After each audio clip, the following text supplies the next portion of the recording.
Bienvenue dans cette nouvelle vidéo. Nous allons voir comment créer un graphique de jauge.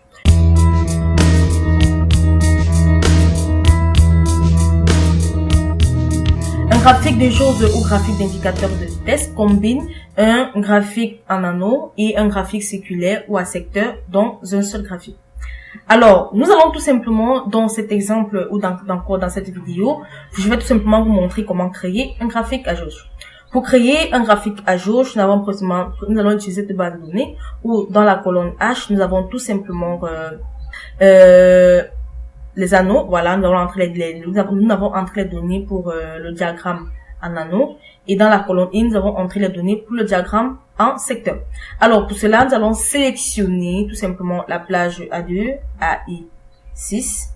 Ensuite, alors, avant de continuer également, vous remarquez tout simplement que la série en anneau a 4 points de données, tandis que la série en secteur a 3 points de données.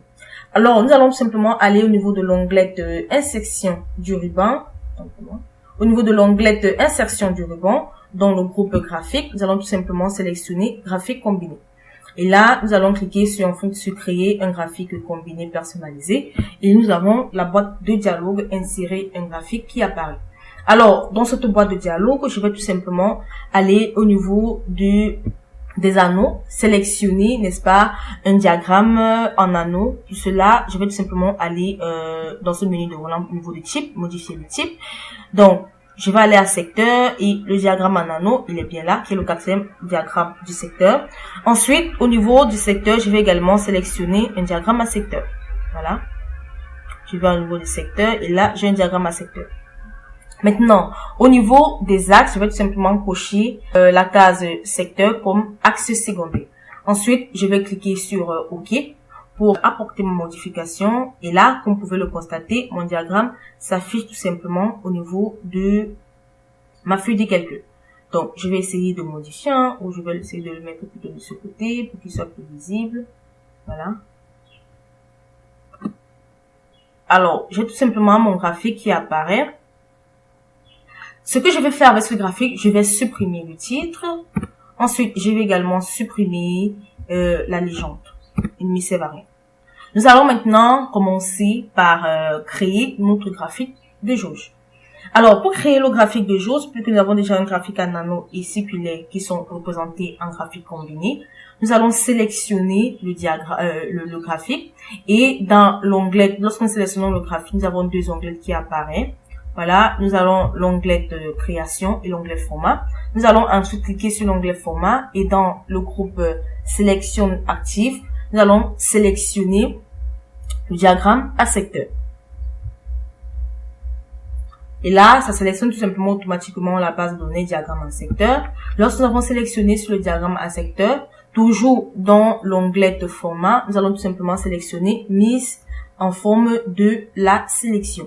Et là, nous avons la boîte de dialogue de mise en forme de la série qui apparaît. Dans cette boîte de dialogue, nous allons tout simplement laisser la série de tracés avec l'axe secondaire. Et au niveau de l'angle, nous allons ajouter l'angle jusqu'à 270 degrés. Et au niveau des points, nous allons tout simplement utiliser ceci pour apporter à un point. Et voilà en quelque sorte comment mon diagramme va se présenter. Je vais maintenant venir modifier la couleur du fond de ces différents diagrammes. Pour cela, je vais fermer tout simplement celui-ci et je vais sélectionner pour le point 1. Lorsque je sélectionne par exemple ceci, cela sélectionne tout simplement au niveau de la sélection active secteur, série secteur. Maintenant, je vais sélectionner les différents points. Comme vous pouvez le constater, cela sélectionne série secteur point 3. Si je sélectionne là, ce petit bouton, voilà, cela sélectionne série secteur point 2. Et enfin, celui-ci va être tout simplement sélectionné série secteur point 1. Vu que là, nous avons 3 points, soit 15, 1 et 122 et 121. Donc, là, je vais tout simplement série secteur point 1. Je vais modifier la couleur de fond. Pour cela, je vais tout simplement aller toujours au niveau de l'onglet de format, dans le groupe style de forme. Je vais cliquer sur remplissage et je vais cocher aucun remplissage. Voilà comment cela apparaît. Ensuite, je viens au niveau du secteur point 2. Voilà, il faut toujours vérifier que cela est sélectionné ici. Secteur point 2. Au niveau du secteur point 2, je vais tout simplement sélectionner un remplissage de couleur noire. Ensuite, je vais sélectionner le secteur point 3. Il est important de vérifier toujours. À secteur point 3, je vais tout simplement sélectionner le remplissage et je vais cliquer sur aucun remplissage. Donc voilà en quelque sorte comment le diagramme apparaît. Déjà, nous avons déjà presque un diagramme de jauge.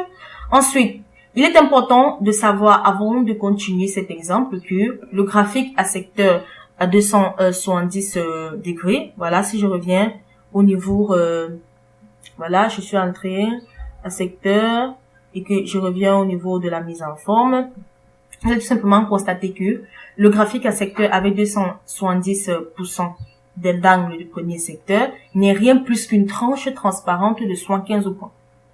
Une tranche noire de 1 point, voilà, comme c'est là, et qui est tout simplement l'aiguille, et une tranche transparente de 124 points. Alors, nous allons ensuite faire de même pour le graphique en anneau. Pour cela, nous allons sélectionner, maintenant, je vais tout simplement, à ce niveau, au niveau des options de tracé, je vais tout simplement sélectionner le secteur, la série secteur comme axe principal, pour me permettre, n'est-ce pas, de sélectionner les autres plus facilement. Lorsque cela est fait, je vais maintenant sélectionner ensuite le graphique pour faire de même pour les anneaux. Et là, au niveau de l'onglet de format, dans le groupe sélection active, je vais tout simplement sélectionner cette série en anneaux. Et là, je peux maintenant, au niveau de l'angle de premier pas, je vais également le modifier à 270. Et au niveau de l'éclairage en anneaux, je vais entrer un point. Voilà. Maintenant, je peux supprimer, je peux sélectionner chaque point comme je veux. Là, maintenant, lorsque je sélectionne ici, j'ai tout simplement série anneau à 3 points. Ensuite, lorsque je suis là, je suis série en anneau à 1 point, à 2 points. Voilà, lorsque je suis là, je suis à la sélection active et série anneau 1 point. Et enfin, lorsque je sélectionne là, je suis à série anneau 4 points. Donc, je vais modifier également les couleurs. Si je viens là, j'ai tout simplement les séries qui est sélectionné série anneau à 1 point. Donc, à série anneau à 1 point, je vais appliquer un remplissage, par exemple, la rouge. Ensuite, je vais sélectionner série anneau à 2 points, vous pouvez le constater. Je vais sélectionner série anneau en 2 points, je vais appliquer un remplissage jaune. Ensuite, série anneau à 3 points. Je vais également effectuer un remplissage vert. Voilà, il est important de vérifier également. Lorsque cela est fait, je vais appliquer un remplissage vert.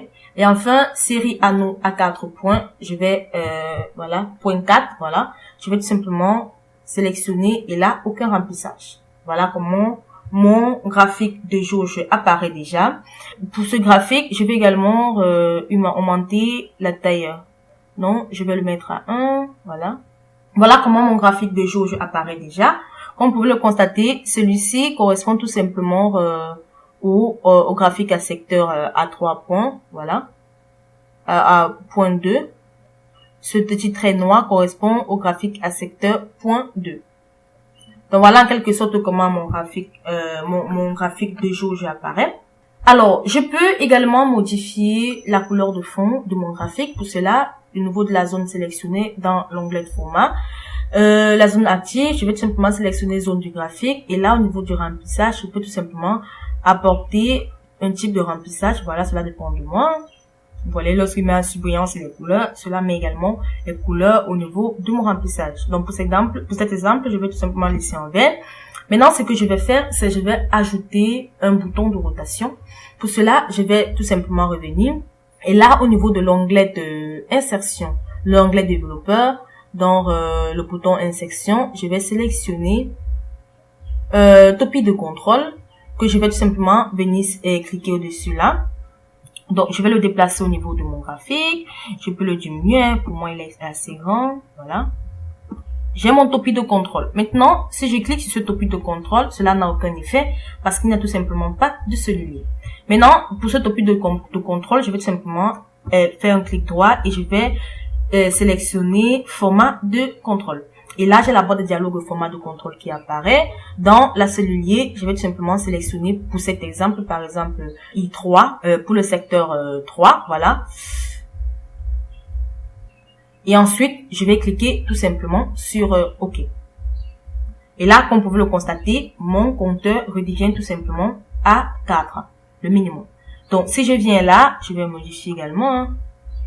Si je viens au niveau de mon topi et que je descends également, vous allez constater que là, le compteur redescend jusqu'à 0.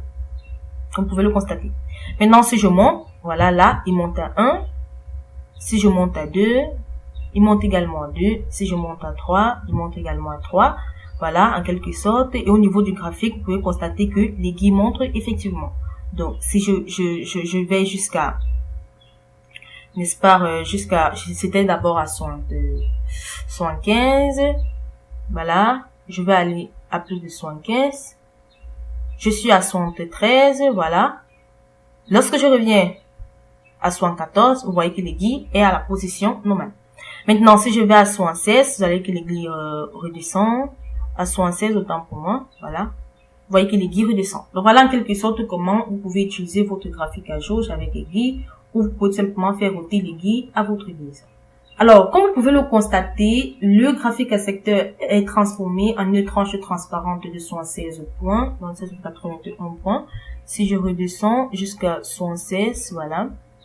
Alors, c'était tout simplement transformé en une tranche transparente de 76 points, une tranche noire de 1 point, qui est l'aiguille, et une tranche transparente de 200 moins 1 moins 76, qui est égal à 123 points. Voilà. La formule qui est tout simplement 15, qui garantit tout simplement les 30 tranches. Ces 3 tranches résument tout simplement les 200 points. Donc voilà en quelque sorte comment créer un graphique de jauge. J'espère que vous avez aimé cette vidéo de l'entreprise Excel Corpo, entreprise spécialisée dans les prestations de services Microsoft Excel. Si vous avez aimé cette vidéo, n'oubliez pas de vous abonner et de cliquer sur le bouton j'aime et ensuite de la partager. Si vous avez des questions à poser, vous soyez libre de les poser dans l'espace commentaire. Nous allons nous retrouver très prochainement dans une nouvelle vidéo.